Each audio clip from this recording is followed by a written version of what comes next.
नमस्कार, मैं हूँ डॉक्टर ज्योत्सना श्रीवास्तव, भव्य हॉस्पिटल मुरादाबाद से। तो आज हम लोग बात करने जा रहे हैं post menopausal hormone replacement therapy, यानी कि मासिक धर्म बंद होने के बाद, जो निवृत्ति के बाद आपको जो हार्मोन्स आपके शरीर से खत्म हो गए हैं, उनको रिप्लेसमेंट करना है और ये कितना ज़्यादा ज़रूरी है किसी महिला के लिए। तो ये हमारी जो महिलाएँ हैं, इसमें टारगेट एज ग्रुप होता है, वो 45 से लेकर के मेबी 75 साल की एज तक का जो है एज ग्रुप है, जिनमें कि मेनोपॉज़ हो चुका है या ही ज़र जल्दी ही होने वाला है, या फिर किसी कारण से उनकी ओवरीज़ और यूट्रस को निकाल दिया गया है। तो ऐसी स्थिति में यंग एज में भी हमें हार्मोन रिप्लेस करने चाहिए। इसमें जो है वो प्राकृतिक रूप से मौजूद फीमेल हार्मोन्स, जो कि आपको स्वस्थ रखते हैं, जो आपकी हार्ट के लिए बहुत ज़रूरी हैं, जो आपके ब्रेन के लिए ज़रूरी हैं, जो आपकी हड्डियों के लिए बहुत ज़्यादा ज़रूरी हैं, तो उनको रिप्लेस किया जाता है। इसके अलावा इसमें आपके मूड स्विंग्स, शरीर में अचानक से गर्माहट पैदा होना, रात-रात पसीना आना, नींद ना आना, घबराहट होना, आशंकित रहना, ये सब जो चेंजेस हैं, जो कि मानसिक स्वास्थ्य से जुड़े माने जाते थे, लेकिन अब ये देखा गया है कि ये जो हैं ज़्यादातर इस वजह से हैं क्योंकि आपके हार्मोन्स आपका साथ नहीं दे रहे हैं। वो बॉडी में या तो घट गए हैं या फिर खत्म हो गए हैं।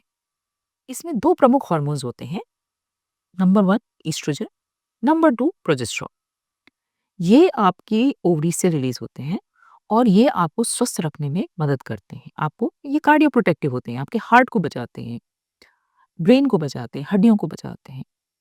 तो अभी इसमें जो है एचआरटी के क्या-क्या प्रकार हैं? इसमें अगर आपको कोई प्रीवियस हिस्ट्री है ब्रेस्ट कैंसर की या किसी भी प्रकार के अन्य कैंसर की, तो उसमें बहुत ज़रूरी है कि सावधानीपूर्वक इसमें आपको हार्मोन रिप्लेसमेंट थेरेपी दी जाए। पर ज़्यादातर जो महिलाओं में जिनमें कि ऐसा कुछ नहीं हुआ है, तो उसमें जो है आजकल का जो लेटेस्ट गाइडलाइन है वो ये है कि bio identical hormone replacement therapy दी जाए।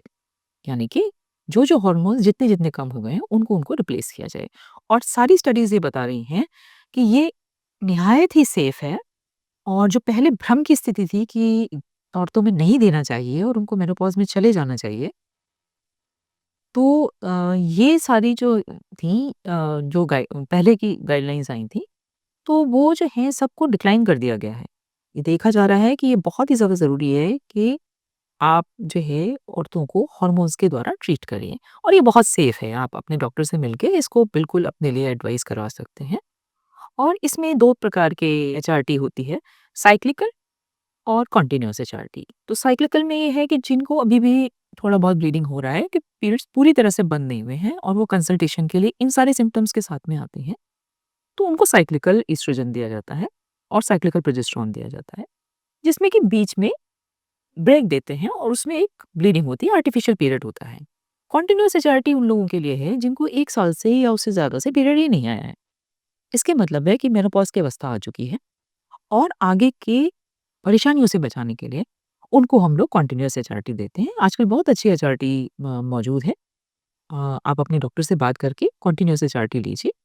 इसमें कोई ब्लीडिंग नहीं आती, और मेनोपॉज़ के शुरुआती जो 2 साल होते हैं, वो आपकी बोन और कार्डियक हेल्थ के लिए बहुत ज़्यादा ज़रूरी हैं। तो शुरुआती 2 साल में एचआरटी द्वारा, हार्मोन रिप्लेसमेंट थेरेपी द्वारा आपको कवर किया जाना बहुत आवश्यक है। इसके अलावा जैसे जो औरतों में जो बार-बार यूरिन का इन्फेक्शन हो जाता है एक उम्र आने के बाद में, वो भी काफ़ी हद तक इससे कवर किया जा सकता है। यूटीआई जिसे हम लोग कहते हैं, रिकरेंट यूटीआई, यानी बार-बार होने वाले पेशाब में इन्फेक्शंस जो हैं, वो अधिकतर लोकल डेफिशिएंसी की वजह से होते हैं। जो वेजाइनल और आसपास का एरिया है, ब्लैडर है, यूरेथ्रा है, वहाँ पे इस हार्मोन का एक डिफेंस सिस्टम होता है। एक प्राकृतिक तौर से वो आपको इन्फेक्शन के तौर से डिफेंस प्रोवाइड करता है।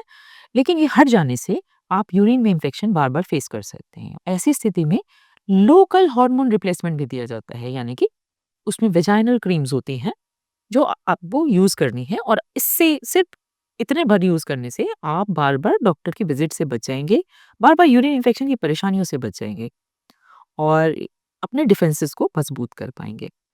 तो मेरे ख़्याल से सभी जो लेडीज़ हैं जो 40 से ऊपर हैं, वो मेनोपॉज़ल क्लिनिक में अगर उपलब्ध है आपके शहर में, नहीं तो अपने गायनेकोलॉजिस्ट से जाकर के बात करिए और हार्मोन रिप्लेसमेंट थेरेपी को खुले मन से स्वीकार करिए क्योंकि इसमें इससे जो पहले भ्रांति थी कि इसमें कैंसर्स की संभावनाएँ बढ़ जाती हैं, जैसे कि ब्रेस्ट कैंसर या बच्चेदानी का कैंसर।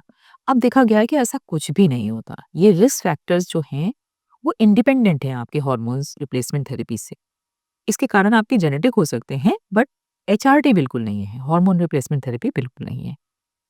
तो मुझे आशा है कि आप लोगों को इस बात से मदद मिली होगी और आप कोशिश करके अपने बारे में, अपने स्वास्थ्य के बारे में सही फैसले ले पाएँगे।